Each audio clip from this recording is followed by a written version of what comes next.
Hey yo, football fans, it's another great year. Fantasy football fiends, grab your beer. Giving you the best draft tips for all your picks. Starts and sits to the waiver wire fix. From my drafts galore to stats that's hardcore. Triple F does it all, have y'all screaming more. So sit back, relax, let the experts prevail. JT Magnum, Siggy guns never fail. What's up, fantasy football fiends? My name is JT Magnum. Welcome to the Waiver Wire Show. We are in week 9, basically, in the NFL season and your fantasy football season, and there's a lot of waiver wire pickups now, especially with the injuries happening. And it's been such a weird fantasy football season this year, with the different players being injured here and there, late scratches of the game. Like Ty Montgomery was a late scratch in the game. I'm hoping a lot of people was able to pull him out in time and substitute him, because he was like, all of a sudden he was just out of nowhere, just a late scratch. Matt Jones didn't play. Rob Kelly ended up starting for the Redskins.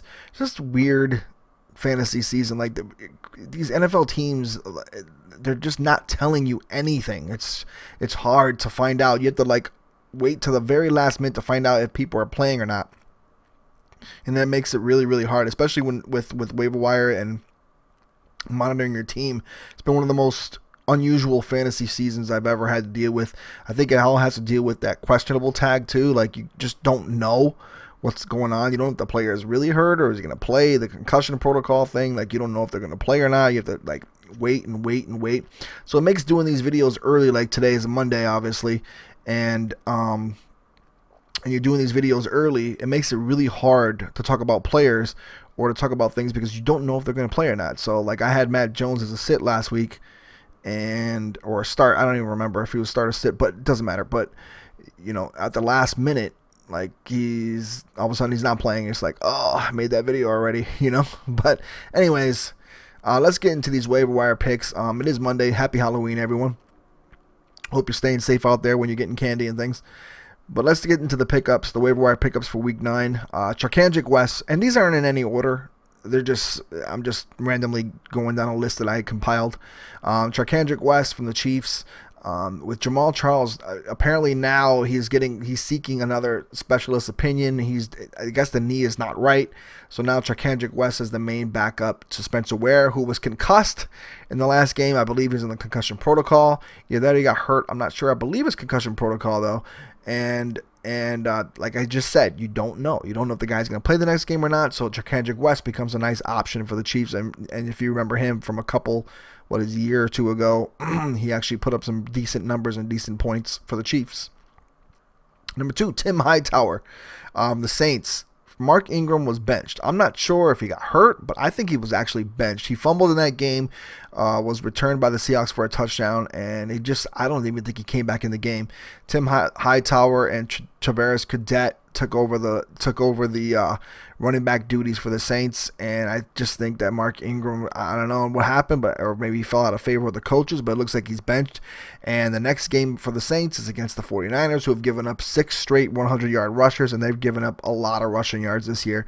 And Tim Hightower looks to have if he's the starter in this next game over Mark Ingram, he's going to have a big game. He might even have a big game despite not starting. Despite not starting at all, Mark Ingram might have a big game, and so might Hightower. Number 3, Derrick Henry. Now, a lot of people own him, but some people might have given up on him given the fact that he just hasn't got any touches. Like, he was literally like getting 2, 3, 4 touches a game, and that was it. DeMarco Murray has been the workhorse for the Titans. A lot of people thought Derrick Henry would take a lot of his touches and take a lot of his carries, but DeMarco Murray did get banged up a little bit in that game, and Derrick Henry had a pretty good outing and a touchdown, put up some good points. He had some good receiving yards as well. But if you have him, now's the time to pick him up, because they're going to probably start to he's going to actually start to spell DeMarco Murray a lot. They don't want to overuse their running back. And I'm sure Henry's going to get a lot more touches now, so he'd be an excellent pickup. Plus, if DeMarco Murray gets hurt, now you got a guy that is going to end up starting that's going to be probably a beast.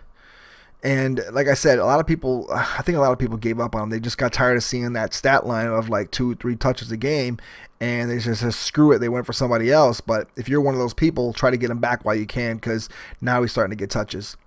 Number 4, Ladarius Green from the Steelers. I've mentioned him a few times before.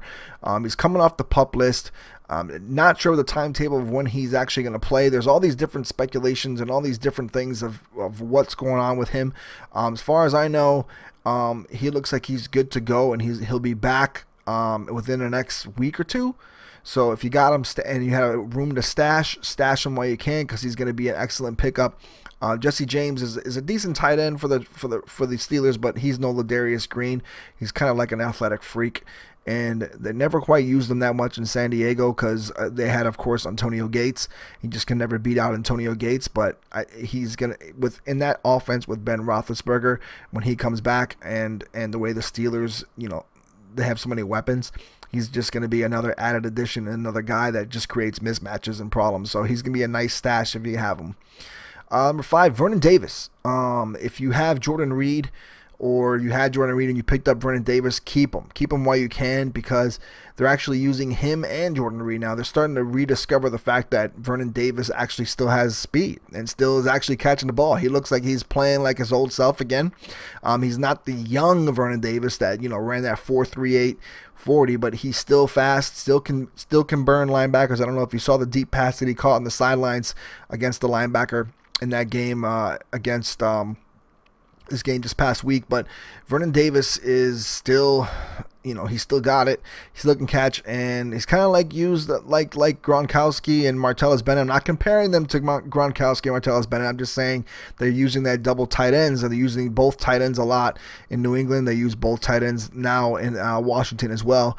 Might as well, when you got weapons like that. You got Jamison Crowder, you got Pierre Garçon, you got Deshaun Jackson on the outsides, and you're using Vernon Davis and Jordan Reed. It takes a lot of the heat off of Jordan Reed and the other wide receivers to have someone like Vernon Davis there. And also, when they are double cover, they can go to somebody like Vernon Davis. Number 6, Antone Smith from the Bucks. Jacquizz Rodgers was hurt in that last game. I don't know if Doug Martin's even going to play yet. No one knows the story with him either, because they don't tell you anything, like I said. And so Antone Smith looks to either start or either back up Doug Martin unless Jacquizz Rodgers comes back. I'm not sure of the significance of his injury, but if you need a running back, you got somebody on a bye, because there's 6 teams on a bye this week. You need a quick pickup or somebody that you can possibly pick up to start. Antone Smith's a good pickup for you. Number 7, CJ Prosise. The Seahawks released CJ Spiller, given the fact that now CJ Prosise that's why he was in the last game playing well. He was actually receiving the ball a lot. Look, he lined up at wide receiver a lot. Kind of looks like a wide receiver, not even a running back. It's kind of weird, but yeah, they used him a lot. They used Christine Michael. Kristen Michael's obviously the starter. Rawls might be coming back. We're not sure about him either, but CJ Prosise is a nice little pickup. Nice big tall back, and looks like he catches a lot of balls in the backfield. So for your PPR guys, he might help you out in that aspect as well. And the last one is Tyreek Hill. He's had a couple good weeks now. Had 5 catches, I think, for like 93 or 98 yards in this last game. Now that Nick Foles, I don't know if he's going to be there, because I think Alex Smith was in concussion protocol, but they're saying today that it wasn't a concussion. I'm a little confused with that situation, but still, Tyreek Hill's been used a lot, been a pretty solid receiver the last 2 weeks, and they're looking to get him a lot more in the game plan. Macklin dropped some passes yesterday. I saw that. Conley wasn't involved as much, and it looks like Tyreek Hill is just taking over that spot. Not the number 1 spot, but he's taken over as at least the number 2 guy right now behind Jeremy Macklin. So, and of course, Travis Kelce is the tight end that's getting a lot of looks too, but Tyreek Hill, it looks like a good second, third option for them, and the way they do the screen game and things like that, they're just going to get a lot of passes like that. So for your PPR guys, Tyreek Hill might help you out in the future too. But that does it for the waiver wire picks, guys. Leave your questions in the comment section if you have any guys that you feel left out, because I did talk about a few guys a couple weeks now that people are picking up now this week, but I talked about them like maybe 2 weeks ago. But if I left anybody out, feel free to put them in the comment section. I'll let you know what I feel about them. And because I mean, there was maybe a couple guys I could think of more, but these are the guys that I think are going to make a little big of a difference probably this week coming up, especially with your buys coming up. And plus, like, injuries and things like that, because there's a lot of people banged up. There is a lot of people banged up. Oh, another news, Vernon Davis was released today, so he's a guy, if you picked up and you try to take a risk on him, you might as well drop him. So, yeah, enjoy the football game tonight, and we'll be back tomorrow for the Stardom Sit 'em show, all right? So, JT Magnum signing out. Peace, y'all.